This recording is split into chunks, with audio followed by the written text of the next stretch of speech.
Luthra brothers వ్యాపారంలోని చీకటి కోణాలు వెలుగులోకి వస్తున్నాయి. గోవా నైట్ క్లబ్ అగ్ని ప్రమాదం కేసులో వీరిని పోలీసులు అరెస్టు చేసి విచారిస్తున్నారు. ఎంక్వైరీలో కీలక విషయాలు బయటకు వస్తున్నాయి.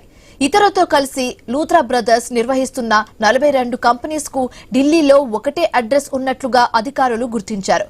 డమ్మీ కంపెనీస్ నిర్వహిస్తున్నట్లుగా అనుమానం వ్యక్తం చేశారు.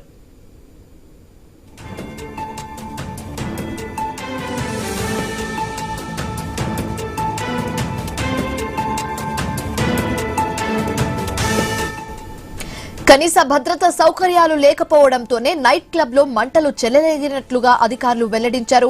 బేస్మెంట్ లో తగినంత వెలుతురు లేకపోవడం, బయటకు వెళ్లడానికి సరైన మార్గం లేకపోవడంతో చాలా మంది అందులో చిక్కుకుపోయినట్లుగా తెలిపారు. రాష్ట్ర వ్యాప్తంగా క్లబ్లు, రెస్టారెంట్లు తనిఖీలు చేయడానికి గోవా ప్రభుత్వం పలు బృందాలను ఏర్పాటు చేసింది. అక్రమాలు జరుగుతున్నట్లుగా అనుమానమున్న క్లబ్లపై చర్యలు కూడా తీసుకున్నారు.